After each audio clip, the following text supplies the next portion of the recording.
예. 캐나다 법은 캐나다 법을 따라야겠죠, 그죠? 예. 그 숫자만 보면 안 되겠죠.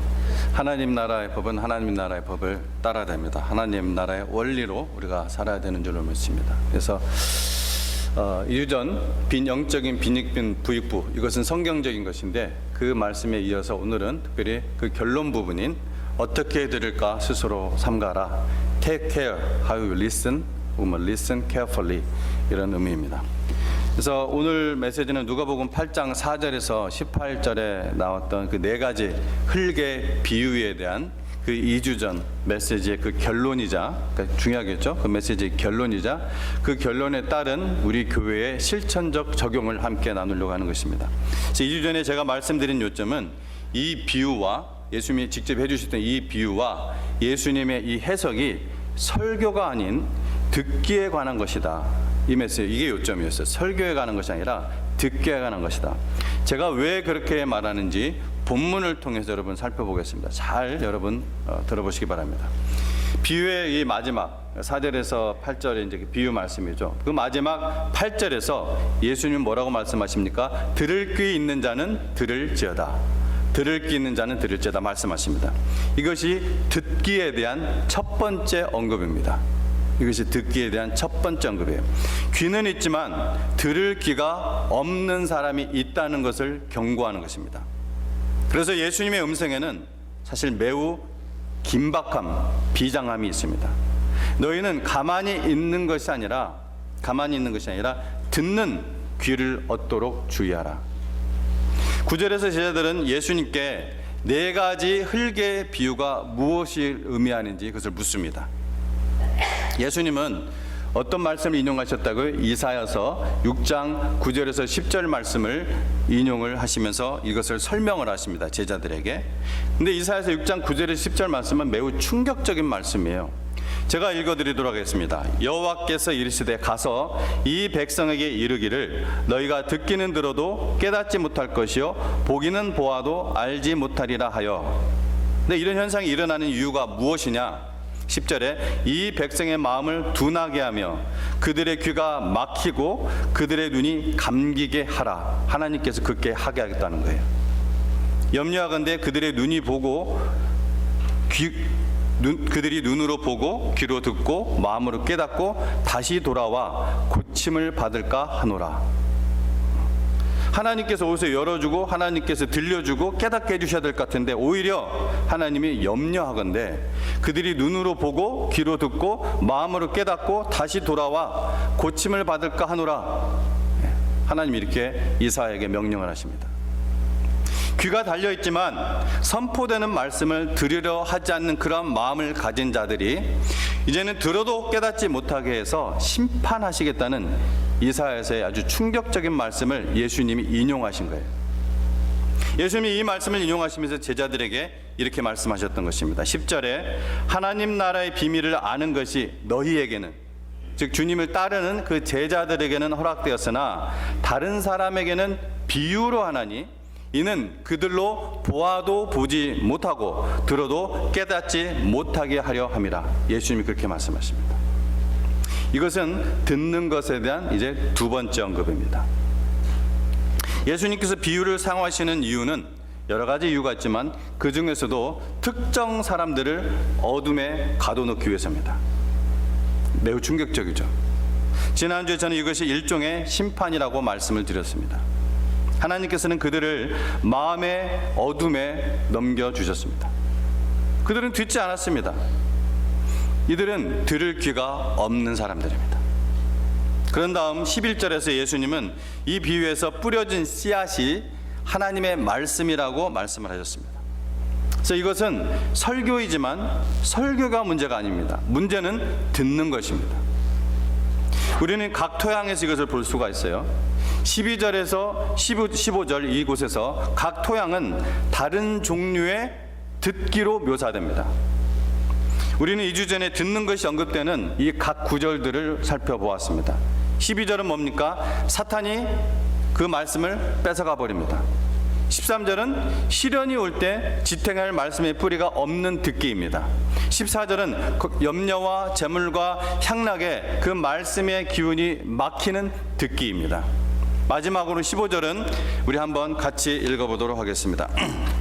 15절 같이 읽습니다. 시작. 좋은 땅에 있다는 것은 착하고 좋은 마음으로 말씀을 듣고 지키어 인내로 결실하는 자니라. 뭐라고요? 착하고 좋은 마음으로 말씀을 듣는 자는 말씀을 지키어 인내로 결실하게 된다는 것입니다.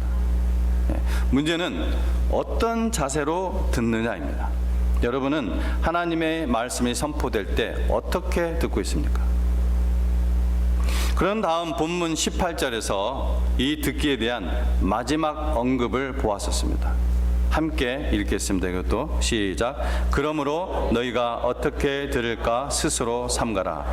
누구든지 있는 자는 받겠고 없는 자는 그 있는 줄로 아는 것까지도 빼앗기리라.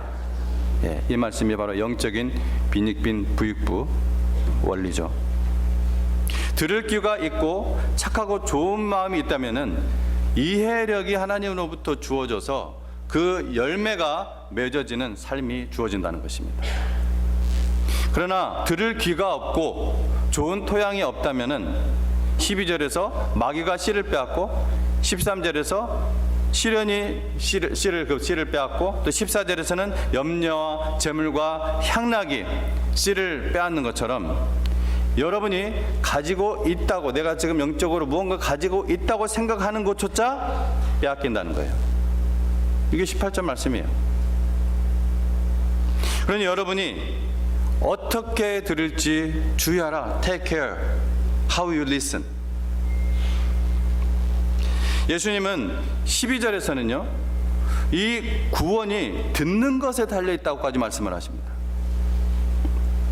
듣는 것은 그래서 여러분 하이콜링입니다. 소위 하이콜링, 아주 지고지순한 하이콜링, 높은 소명입니다. 그런데 착하고 좋은 마음으로 듣는 것은요, 여러분 자연스럽게 오는 것이 아닙니다. 예수님을 안 믿고 있는데 아무리 착하고 좋은 마음을 가지고 있다고 해서 이 착하고 좋은 마음으로 듣는 귀가 있는 것이 아니에요. 이것은 자연인이 가지는 것이 아닌 것입니다. 이것은 하나님의 선물이에요. 하나님의 선물, 은사입니다. 근데 이 은사는 구할 수가 있습니다. desire. 고린도전서 13장 마지막 부분에서도 이 은사를 사모하라. 그것이 desire예요. desire. 간구할 수가 있습니다. 구할 수가 있습니다. 이 은사와 마찬가지입니다. 하나님의 선물이에요. 착하고 좋은 마음으로 듣는 그 귀. 그렇지 않았다면 예수님은 18절에서 너희가 어떻게 들을까 스스로 삼가라 이렇게 말씀하시지도 않았을 것입니다. 자, 이제 제가 지난주에 생략한 2주 전에 생략한 16절에서 17절로 돌아가 보겠습니다. 이 구절은 독특해요. 뭔가 좀 갑자기 딴 말씀을 하고 있는 것 같죠? 그런데 이 연속성상에 있습니다. 왜? 이 비유의 결론이 16절 17절 뒤에 18절에 있기 때문에 그렇습니다. 이 구절을 흙의 비유에 포함시킨 이유가 바로 이 두 구절 뒤에 18절에 앞에 흙의 비유에 대한 결론이 나오기 때문이에요.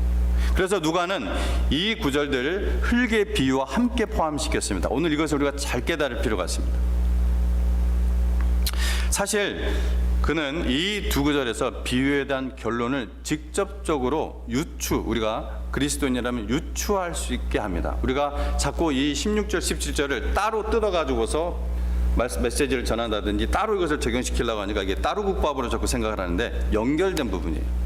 우리가 유추를 해보면 이제 알 수가 있어요. 그런 선입견을, 그런 편견을 벗어나서 16절 17절 한번 같이 또 읽어보도록 하겠습니다. 시작.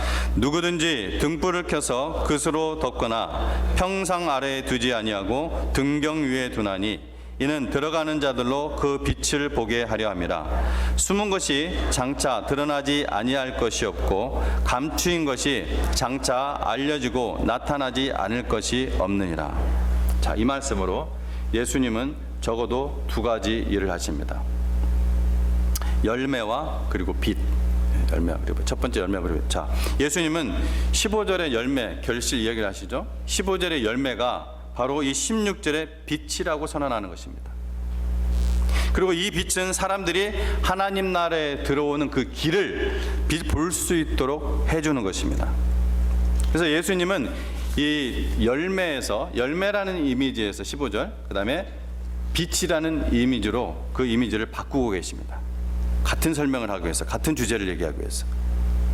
하지만 신약 성경에서 우리가 열매를 맺는다는 것은 하나님의 영광을 위해서 착한 행실, 믿음의 선행을 행하는 것을 의미한다 하는 것을 우리는 잘 알기 때문에 이게 사실 놀라운 일은 아니죠. 그걸 여주셔서 생각해 볼 때, 또한 마태복음 5장 16절에서 예수님은 이러한 믿음의 선행, 착한 행실을 하는 사람들이, 아까 말한 대로 이거는 그냥 예수님 안 믿는 사람들이 박애주의, 선행 이런 얘기가 아니에요. 결코 믿음의 선행입니다.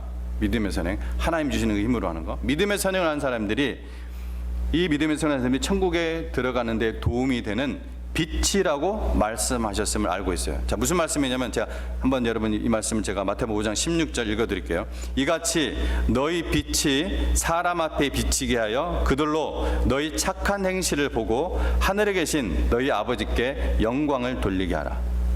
다시 말해 15절에 좋은 토양에서 자라나는 그 열매는 전파된, 오늘 16절 17절에 연결된 부분에서 볼 때 전파된 하나님의 말씀에 대한 믿음의 선행, 마태복음 5장 16절에 그 표현으로 하면은 착한 행실을 말하는 것입니다. 그리고 이 선행은 마태복음 5장 16절과 같이 사람들이 하나님의 영광의 진리를 깨닫고 그분을 신뢰하도록 도와주는, 사람들이 하나님의 그 왕국에 들어가도록 돕는 빛이라고 불리는 거예요. 자, 이제 예수님께서 이 16절 17절에서 두 번째로 하신 일을 봅니다. 그것은 10절에서 언급하신 복음의 그 감추어짐이, 이 제자들이 하나님의 말씀을 담대하게 공개적으로 증거하고 선포하는데 방해가 되지 않는다는 점을 분명히 하시기 위한 것입니다. 10절에 하나님 나라의 비밀을 아는 것이 너희에게는 허락되었으나 다른 사람에게는 비유라느니 이는 그들로 보아도 보지 못하고 들어도 깨닫지 못하게 하려 함이라. 자, 이 말씀은 하나님의 말씀에 모든 사람들에게 열려있다는 개방성, 특정한 사람들에게만 지식이 머무르는 어떤 머물리지 않고 모든 사람들이 깨달을 수 있다는 그 보편성, 이것에 대한 제한처럼 보입니다. 이 말씀, 10절 말씀은. 하지만 그렇지 않다는 거예요. 16절 17절이 바로 그 점을 분명히 하고 있습니다. 하나님의 말씀으로 등불이, 여기 등불 나오죠. 하나님의 말씀으로 등불이 켜지고 여러분의 삶이 믿음과 기쁨과 선행의 빛이 될 때 그것을 숨기지 말라는 거예요. 소극적인 표현이죠. 적극적으로 뭐예요? 등경에 두고 빛을 발하라는 것입니다. 16절에 등불을 켜서 그릇으로 덮거나 평상 아래에 두지 아니하고 등경 위에 두나니 이는 들어가는 자들로 그 빛을 보게 하려 함이라. 우리 믿는 사람들은 히브리서 말씀처럼 뒤로 물러가 침륜에 빠질 자가 아닙니다.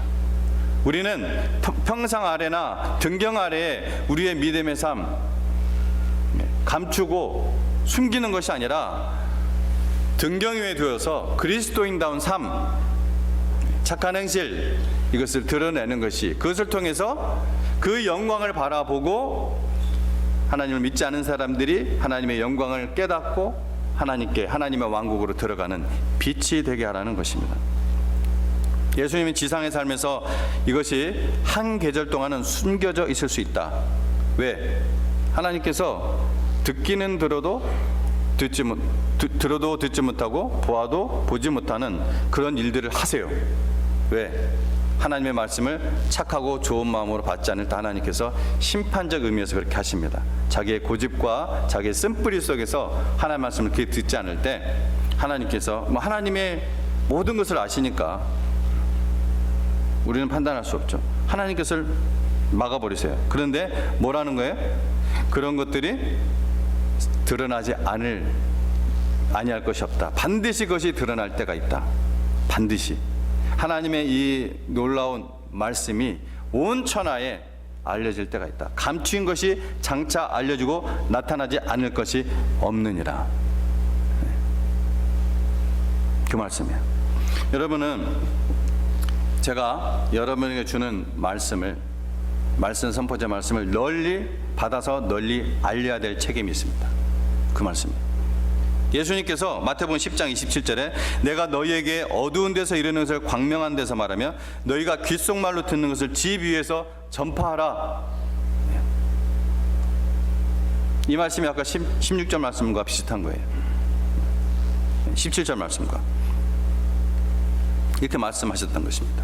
결국 이 흙의 비유는 하나님의 말씀을 어떻게 듣느냐에 따라 자신의 구원의 열매가 달려있을 뿐만 아니라 또 하나님의 말씀이 세상에 어떻게 전파되느냐에 따라 그 성공 여부가 달려있다는 것입니다. 그래서 18절은 그러므로 너희가 어떻게 들을까 스스로 삼가라 결론을 내립니다. 예수님이 명령하신 착하고 좋은 마음으로 듣는 것은 여러분 다시 한번 말씀드리지만 그리스도인의 가장 높은 하이 컬링입니다. 가장 높은 소명이에요. 왜냐하면 우리의 구원이 12절의 말씀처럼 거기에 달려있고 또 15절의 말씀처럼 우리의 인생의 열매가 거기에 달려있고 또 16절에 17절 말씀처럼 세상에 빛이 퍼지는 것이 거기에 달려있고 또 마태복음 5장 16절 우리가 읽었던 말씀처럼 결국에는 하나님의 영광이 거기에 뭐야? 착하고 좋은 마음으로 듣는 것 거기에 달려 있습니다. 이렇게도 중요한 것입니다. 그러므로 너희가 어떻게 들을까 스스로 삼가라. 그렇다면 예배 때 선포되는 하나님의 말씀을 듣기 위해 어떻게 준비해야 할까? 여러분은 주일에 하나님의 말씀을 듣기 위해 어떻게 준비합니까? 제가 5가지 말씀을 드립니다. 5가지를 실천적 적용으로 5가지를 말씀드립니다. 이 권고를 가지고 하셔서 스스로 자신을 살피시고 점검해 보시기 바랍니다. 또 오늘 밤 가족끼리 또는 목장 모임에서 함께 이야기해 보시기 바랍니다. 제가 대답하고자 하는 그 질문은 주일 아침 예배에서 하나님의 말씀을 듣기 위해 어떻게 준비하느냐 하는 것입니다. 받아 쓰지 마세요. 여러분 그 유튜브 보시면 됩니다. 일단 지금은 잘 들으세요. 자, 이렇게 말하는 이유가 있습니다. 첫 번째, 하나님께서 기억 못 하셔도 돼요. 그냥 지금은 듣는 것만 들으세요. 하나님께서 15절에 묘사된 착하고 좋은 마음을 주시도록 기도하십시오. 이게 중요합니다. 제일 첫 번째, 착하고 좋은 마음 주시도록. 우리의 의지로 할 수 있고 또 해야만 하는 일들이 많이 있습니다. 그러나 우리의 의지는 우리의 마음과 생각이 그 사랑하는 것에, 좋아하는 것에 지배됩니다. 따라서 우리가 마땅히 해야 할 일을 하고 하나님께서 명하신 대로 기쁨으로 행하려면은 새 마음을 가져야 됩니다. 새 마음. 그리고 성경은 이 새 마음이 우리 스스로 가질 수 있는 것이 아니라 하나님의 선물, 하나님의 작품이라고 가르칩니다. 에스겔서 36장 26절 말씀에 또 새 영을 너희 속에 두고 새 마음을 너희에게 주되, 선물로 주는 거예요. 너희 육신에서 굳은 마음을 제거하고 부드러운 마음을 줄 것이며, 다 하나님이 주는 거예요. 예레미야 24장 7절 말씀에 내가 여호와인 줄 아는 마음을 그들에게 주어서 그들이 전심으로 내게 돌아오게 하리니, 다 하나님의 선물입니다. 그러므로 우리는 하나님께 구해야 됩니다. 주님을 향한 마음을 주소서, 착하고 좋은 마음을 주소서, 부드럽고 수용적인 마음을 주소서, 또 겸손하고 온유한 마음을 주소서, 열매 맺는 마음을 주소서, 주님을 위한 마음을 주소서. 구해야 됩니다. 이거 구해서 받는 선물이에요. 구해야 됩니다. 토요일 밤에 잠자리에 들기 전에 시간을 할애하고 또 일요일 아침에 일어나서도 그렇고 예배당에 들어와서도 다시 한번 여러분 그렇게 구하시기 바랍니다. 그렇게 기도하시기 바랍니다. 첫 번째였습니다. 그게 착하고 좋은 마음. 두 번째, 불평과 비판 없이 서로를 참으십시오. 뭐 하기 위해서 그러는 거예요? 우리가 하나님의 말씀을 우리가 잘 받기 위해서 그렇다는 거예요.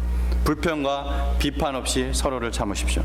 시편 106편 25절은 그들이 장막에서 원망하며 여호와의 음성을 듣지 아니하였도다. 여러분, 원망하는 마음이 있으면 여호와의 음성을 아무리 여러분의 눈으로 뚫어지게 책을 봐도 들리지 않습니다. 그냥 글이지 그건 하나님 말씀이 아니에요. 여러분의 머릿속에 그냥 동의가 되고 이해가 돼도 그것은 하나님의 말씀이 아닙니다. 뭐가 있으면요? 원망하는 마음이 있으면. 왜 이렇게 잘 알까요? 제가 그랬기 때문에 그랬습니다. 토요일 밤과 주일 아침에 불평과 논쟁, 다툼은 예배를 망칩니다. 저는 이렇게 제안합니다. 화가 나는 일이 있거나 진정으로 내가 이걸 꼭 이 얘기해야 한다고 생각하는 그러한 갈등이 있을 때는 참아주고, 못 참으면 그냥 포우즈라도 하세요. 포우즈. 예배 후 주일 이후로 미루십시오. 이런 일이 가장 많이 일어나는 사람이 누구냐? 목사예요. 목사. 진짜입니다. 누구로부터 가장 많은 시험이 옵니까? 와이프. 네. 맞아요. 가장 가까이 있으니까 언제든지 그걸 받을 수가 있으니까. 사실입니다. 누구의 잘잘못을 떠나서 꼭 그때 그 일이 일어나요. 토요일 날. 처음엔 이것 때문에 제가 자주 주일을 망쳤습니다. 말씀을 전하는 자가 그런 심령을 올라오니 어떻게 그러겠어요. 그래서 그 뒤부터는 아주 애를 씁니다. 그리고 아내한테 노골적으로 얘기합니다. 오늘 토요일이야. 제발 살려줘. 우리 좀 미루고 다음에 얘기하자. 주일 예배를 위해서 그렇게 하려고 아주 발버둥을 칩니다. 왜? 항상 그때 공격을 하니까, 마귀가. 제가 여러분 토요일 날 왜 어디를 자꾸 안 가려고 하는지 아십니까?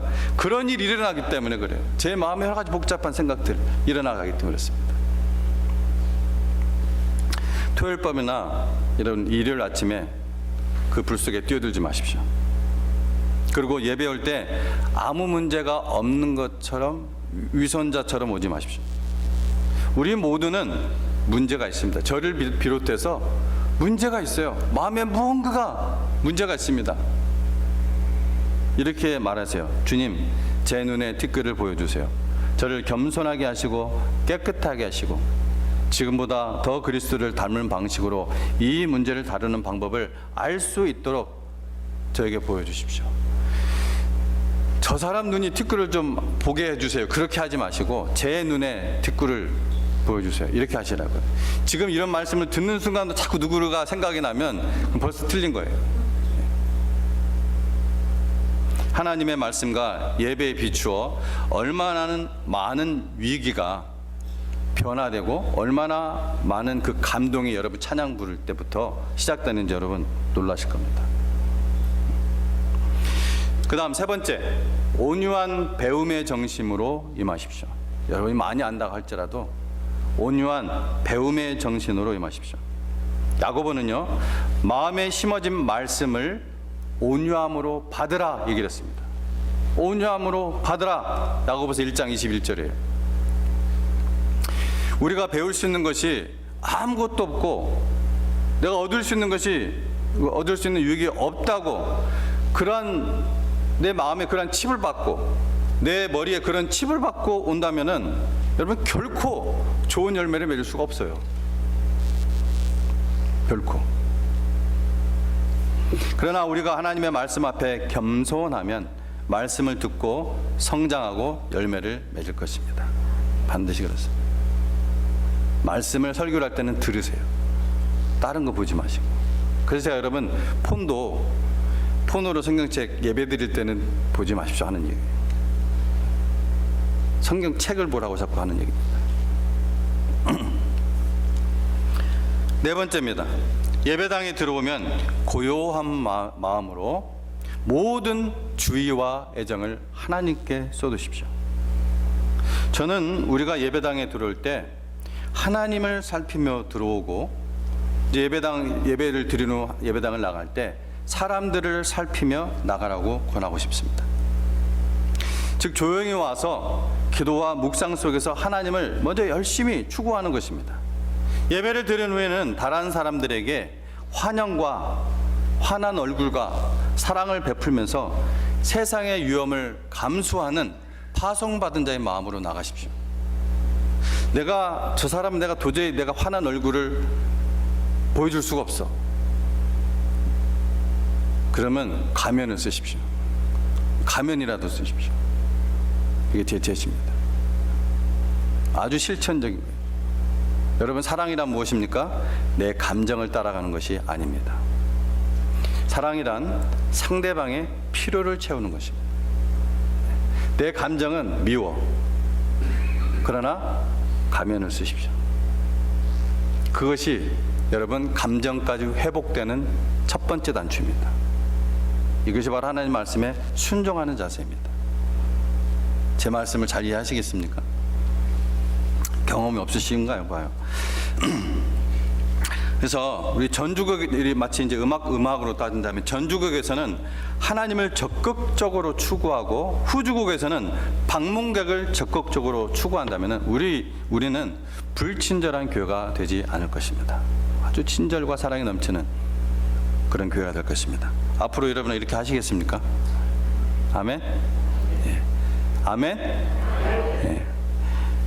오늘날 많은 교회가 예배 전 분위기를 생각하는 방식과는 다르죠.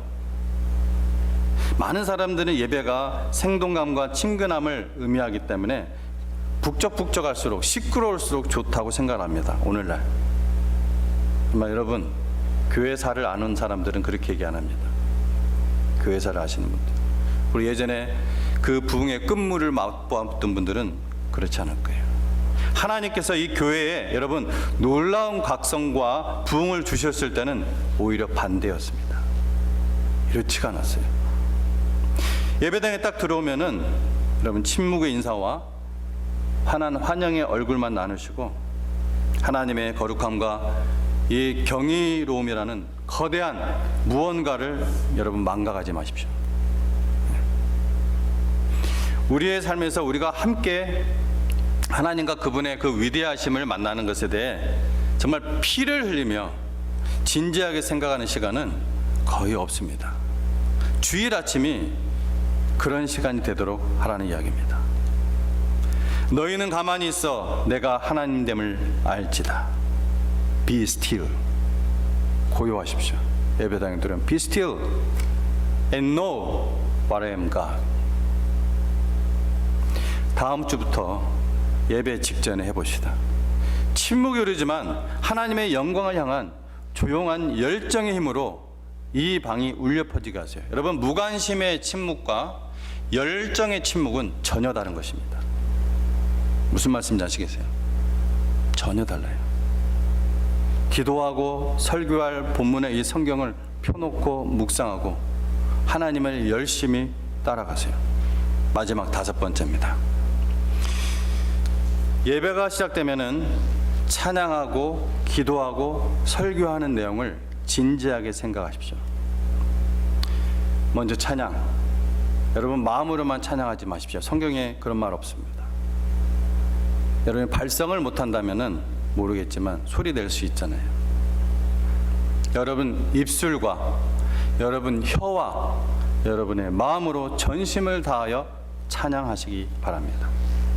여러분, 그게 안 되기 때문에 찬양 인도자가 첫 그 영적 침묵이 아니라 영적의 그 열정의 침묵이 아니라 무거운 침묵을 끊기 위해서, 그 테이프를 끊기 위해서 찬양 인도자가 일어서기도 하고 박수도 쳐보게 하고, 제가 찬양 인도 생활을 오래 해봤기 때문에 그 얼마나 이게 영적인 싸움이 있고 힘든지 제가 잘 알아요.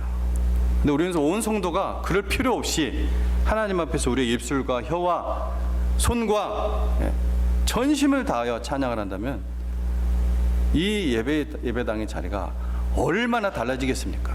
하나님이 얼마나 기뻐하시는 그 환한 얼굴로 우리에게 은혜의 영광을 비춰주시겠습니까? 여호와는 나의 힘이요 노래시며 나의 구원이시로다. 그는 나의 하나님이시니 내가 그를 찬송할 것이요 또 여호와를 찾는 자는 그를 찬송할 것이니라. 여러분, 여호와를 찾습니까? 그럼 그분을 찬송하십시오. 여호와를 영원히 찬송할지어다. 아멘, 아멘. 마지막입니다. 제가 목사로서 부름받기 전 설교를 들을 때의 그 경험과 이제 목사가 된 이후에 여러 목사님들과의 나눔을 통해 배운 것을 말씀을 드립니다. 여러분, 설교를 할 때는 듣는 것에 집중하십시오. 마음으로 받아 적으시고 펜은 내려놓으십시오. 여러분, 많이 놓친 것이 있다면은 우리 이런 얘기를 하면 여기 두 분이 되게 어리둥절하시고 늘 펜으로 이렇게 받아 적으시는데 펜을 내려놓으시기 바랍니다. 놓친 것이 있다면은 꼭 다시 한번 내가 기억하고 싶은 것이 있다면은 홈페이지에 올라온 우리 교회 홈페이지에 올라온 설교 다시 듣기 통해 확인하세요. 그것이 다시 하기 좀 귀찮고 좀 안 해도 되겠다 싶으면은 거기까지입니다. 거기까지예요. 듣는 그 시간, 내가 오늘을 그 순간을 여러분 하나님 앞에서 최선을 다해서 들으십시오. 이것은 제가 꼭 한번 언젠가는 되도록이면 빨리 꼭 한번 초대하고 싶은 박효진 장로님, 여러분 아시는 분 많을 거예요. 이 박효진 장로님의 예배자의 자세에 대한 몇 가지 권면 중에 첫 번째 나오는 것입니다. 제 얘기만이 아니에요. 더 여러 목사님들, 그리고 물론 이것에서 뭐 다르게 얘기하는 분도 있겠죠. 그러나 예배를 생각할 때, 성경 공부가 예배를 생각할 때 여러분 듣는 일에 집중하십시오. 듣는 것을 착하고 좋은 마음으로 듣는 것. Take care how you listen. 어떻게 쓰는지 조심하라는 얘기 안 했어요. 바울은 고린도 교인들에게 형제들아, 지혜에는 아이가 되지 말고 악에는 어린아이가 되라. 지혜에는 장성한 사람이 되라고 말씀합니다. 예수님의 명령대로 어떻게 들을까 스스로 삼가하려면은 여러분 진지하게 생각하면서 그 다음에 나에게 적용하면서 들으십시오. 들어야 됩니다. 들을 때 하나님의 말씀이 여러분 마음에, 그 착하고 좋은 마음에 씨가 탁 내려갑니다. 공부하는 것이 아닙니다. 하나님께서 우리를 하나님의 말씀을 듣고 100배의 열매를 맺는 백성으로 만들어 주셔서 우리 삶의 그 등불이 하나님 나라에 들어오는 그 모든 사람에게 빛을 비추는 그런 등대가 되게 하기를 간절히 소망합니다. 그럼 여러분 어떻게 들을까 스스로 삼가하십시오. 기도하겠습니다.